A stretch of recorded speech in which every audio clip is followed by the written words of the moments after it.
Halo semuanya, perkenalkan kami dari kelompok 3. Di video kali ini kami akan mempresentasikan problem basic learning dengan dua kasus. Kasus yang pertama adalah model pertumbuhan populasi dengan persamaan diferensial, dan kasus yang kedua adalah optimalisasi penggunaan pupuk untuk meningkatkan hasil panen dengan persamaan diferensial. Sebelumnya kami akan memperkenalkan diri terlebih dahulu. Perkenalkan, nama saya Rodovicus Santo Simbuku, saya selaku ketua dari.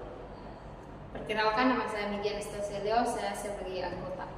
Perkenalkan, nama saya Tresia Claudia Obo, saya sebagai anggota.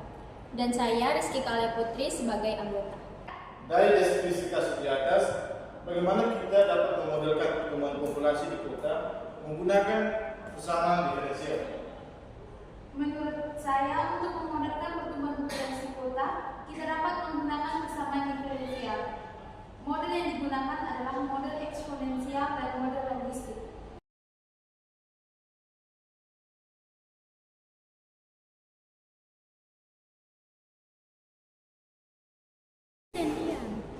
Model eksponensial adalah turunan n terhadap t sama dengan k dikali n, di mana n adalah populasi pada waktu t, n terhadap t sama dengan n0 dikali e pangkat rt, di mana n0 sama dengan populasi pada waktu t sama dengan 0, r adalah laju pertumbuhan populasi. Model logistik, turunan n terhadap t sama dengan Rn dikali 1 kurang n per k, di mana n adalah populasi pada waktu t, r adalah laju pertumbuhan per kapita, k adalah kapasitas maksimum dari lingkungan, yaitu jumlah maksimum individu yang dapat didukung oleh lingkungan.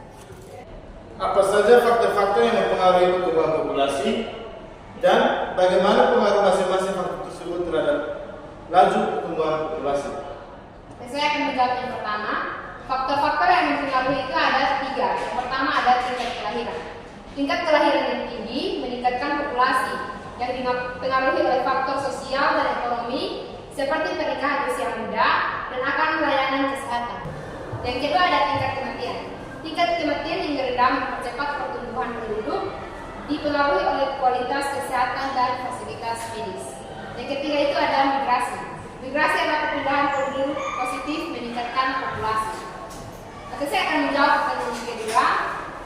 Bagaimana pengaruh masing-masing faktor tersebut terhadap laju pertumbuhan populasi? Pengaruh faktor terhadap laju pertumbuhan itu ada 3 juga. Yang pertama, tingkat kelahiran yang tinggi meningkatkan laju pertumbuhan. Tingkat kelahiran yang tinggi secara langsung meningkatkan laju pertumbuhan populasi. Semakin banyak bayi yang lahir, semakin cepat populasi akan bertambah. Semakin banyak individu yang meninggal, semakin sedikit individu yang akan berkontribusi pada pertumbuhan populasi. Migrasi positif meningkatkan populasi, sedangkan migrasi negatif menurunkan populasi atau pengaruh negatif. Oke, yang ketiga ada migrasi dapat memiliki dampak positif atau negatif pada arah dan sifat migrasi tertentu. Migrasi masuk atau imigrasi dapat meningkatkan laju pertumbuhan populasi, sedangkan migrasi keluar atau imigrasi dapat menurunkannya. Dari model logistik yang didapat dari jadwal sebelumnya, di mana model logistik itu sendiri merupakan turunannya terhadap dt terhadap t, di mana turunannya sama dengan r dikali n dikali 1 kurang n per k. Setelah diuraikan, maka diperoleh nilai n-nya sama dengan k dikali e pangkat rt tambah c per dengan 1 tambah e pangkat rt ditambah c. Sedangkan c sendiri sama dengan ln dari nilai mutlak n0 per dengan k kurang n0. Dari dua persamaan yang diperoleh, maka ketika diuraikan diperoleh n sama dengan k per dengan e pangkat rt dikali dengan k per n0 kurang 1 ditambah dengan 1. Lalu yang kedua, persamaan k yang diperoleh itu sama dengan n1 dikali 2 n0 dikali n2 kurang n2 dikali n1 kurang n0 dikali n1 per dengan n0 dikali n2 kurang n1 dikuadratkan. Lalu kembali ke data, kami mengambil data dari BPS untuk jumlah penduduk Kabupaten Ngada di Kecamatan Beliau Barat, di mana dari data yang kami peroleh di Kabupaten Ngada pada tahun 2017 sampai 2021 diketahui dari jumlah sensus penduduk diperoleh 2017 itu penduduknya 10.175, lalu 2018 10.281, yang semuanya tertera di tabel. Dari tabel di atas diperoleh T-nya itu 012, yaitu di mana 2017 merupakan tahun awal dari pengerjaan yang kami buat, dan 2018 itu T-nya sama dengan 1 dan 2019 T-nya 2 dengan masing-masing nilainya, di mana E0 atau tahun awalnya 10.175, N1-nya 10.281, N2-nya 10.380. Lalu untuk setelah diperoleh datanya, kembali ke rumus K-nya, kami mensubstitusikan nilai N0, N1 dan N2 ke dalam nilai K, sehingga K-nya diperoleh 11.859. Berikutnya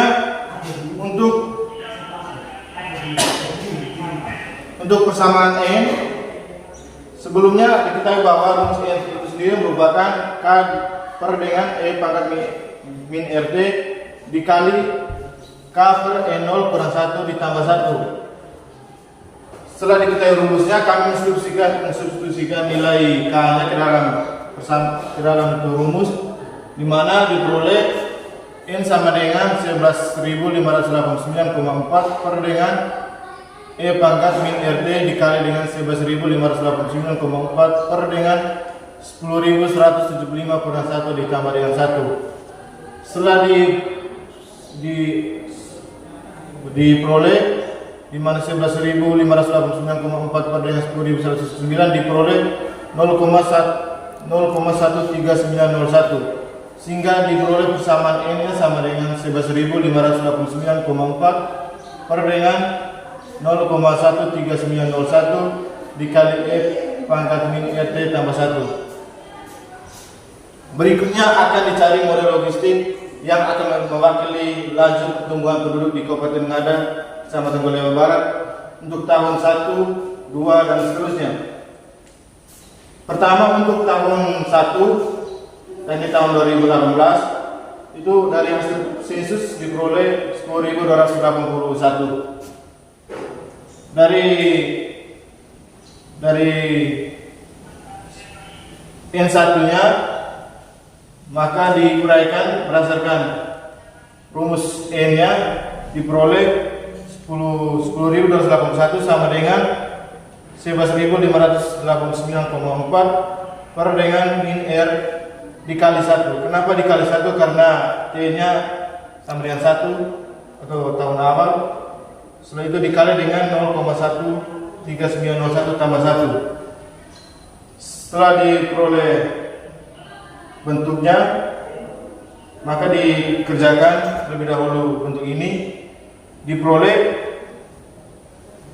R-nya sama dengan 0,08831, sehingga diperoleh model satunya, di mana R-nya sudah diketahui, sehingga N sama dengan 11.589,4 per dengan 0,13901 dikali E pangkat 0,08831 ditambah 1. Oke teman-teman, setelah mendapatkan model pertama, cara untuk mendapatkan model kedua, ketiga, dan juga keempat, caranya itu seperti mencari model yang pertama, sehingga diperoleh model kedua adalah N sama dengan 11.589,4 per 0,13901 dikali dengan E dipangkatkan minus 0,08828 dikali dengan T ditambah dengan 1. Untuk model ketiga, N sama dengan 11.589,4 dibagi dengan 0,13901 dikali dengan E dipangkat minus 0,51954 dikali dengan T ditambah 1. Untuk model yang keempat, N sama dengan 11.589,4 dibagi dengan 0,13901 dikali dengan E pangkat minus 0,61618 dikali dengan T ditambah dengan 1. Selanjutnya di sini adalah tabel kedua, di mana tabel ini adalah tabel perbandingan antara hasil sensus dan hasil model pada jumlah penduduk di Kabupaten Ngada, Kecamatan Bolewa Barat. Untuk hasil yang model 1, 2, dan 3 ini diperoleh dari model yang sudah kita dapatkan sebelumnya, di mana untuk tahun 2017 T-nya itu adalah sama dengan 0, sehingga dimasukkan ke dalam persamaan model 1, 2, 3, dan 4.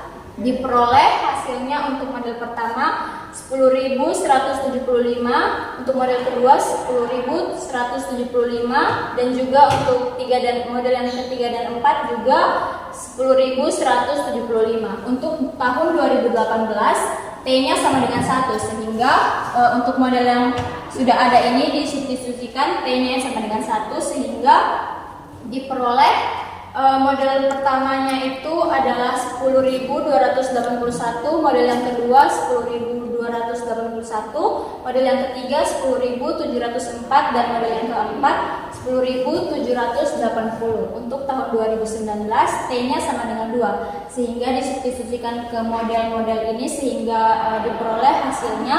Untuk model yang pertama adalah 9.238, model kedua 9.238, model yang ketiga 9.945, dan model yang keempat adalah 10.077.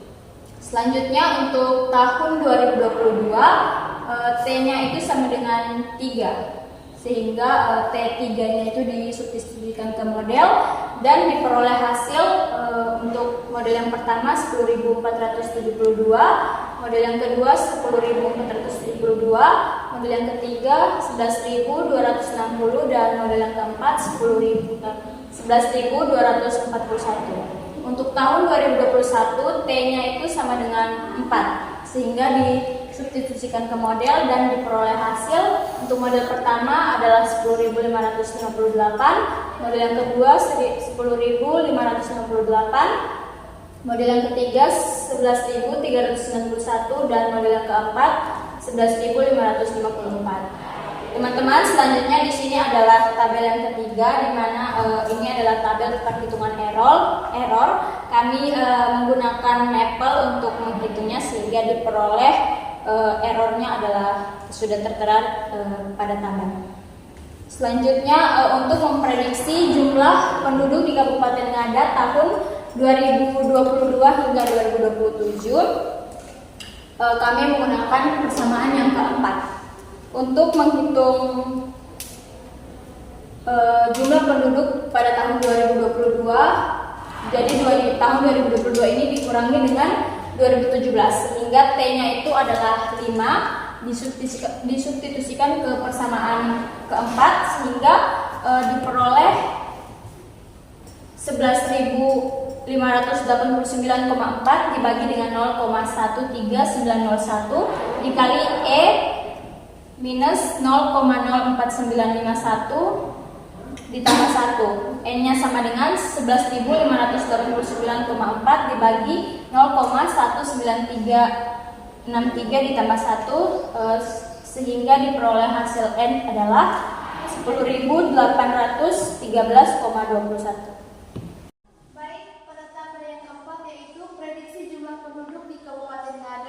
Kecamatan Bolewa tahun 2022 sampai 2027.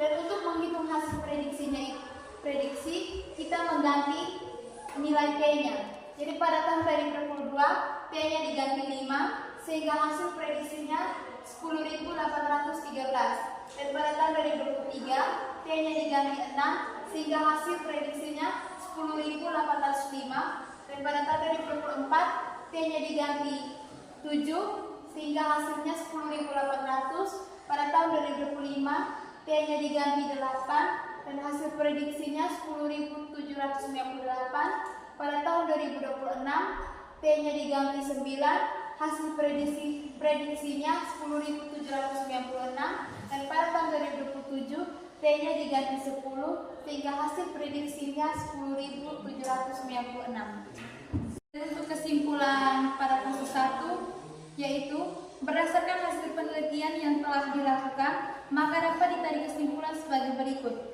1. Model pertumbuhan logistik untuk memprediksi jumlah penduduk di Kabupaten Ngada adalah turunan dari N terhadap T sama dengan Rn dikali 1 kurang N per K.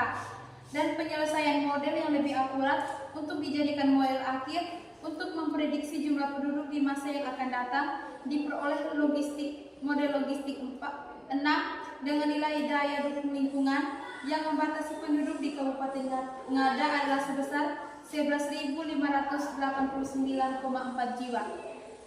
Kedua, bentuk persamaan dari model logistik 6 adalah N sama dengan 11.589,4 per 0,13901 dikali E pangkat 0,61618 dikali T tambah 1. Dengan laju pertumbuhan relatif per tahunnya penduduk di Kabupaten Ngada dengan menggunakan model pertumbuhan logistik 6 adalah sebesar 6,17%. 3. Berdasarkan model pertumbuhan logistik 6 dapat diperoleh proyeksi jumlah penduduk di Kabupaten Ngada pada tahun 2022 berjumlah 5.813 jiwa hingga tahun 2027 diperkirakan berjumlah 5.769 jiwa. Selanjutnya kita masuk ke kasus yang kedua, yaitu optimalisasi penggunaan pupuk terhadap hasil panen dengan menggunakan persamaan diferensial. Berikut adalah deskripsi kasus dan juga penyelesaiannya. Baik, untuk kasus kedua kami menggunakan model eksponensial, yakni dengan rumus YX sama dengan Y0 dikali E pangkat KX, di mana Y0 merupakan hasil panen tanpa pupuk sesuai dengan kasus kami, dan K sama dengan konstanta pertumbuhan eksponensial, dan nilai X sama dengan jumlah pupuk dalam kilogram per hektar. Itu berdasarkan kasus yang diberikan, maka kami memperoleh persamaan peningkatan hasil panen itu jika diketahui penggunaan pupuk sebanyak 100 kg per hektar, maka diperoleh hasil panen 15 ton. Dari data yang diperoleh, maka persamaan peningkatan pupuk yang peningkatan hasil panen diperoleh itu Y100 sama dengan 5 ditambah dengan 0,1 dikali 100 sama dengan 15 ton, di mana 5 merupakan itu jumlah hasil panen tambah penggunaan pupuk, dan 0,1 merupakan itu peningkatan hasil panen. 100 merupakan banyak pupuk yang diberikan sehingga menghasilkan 15 ton.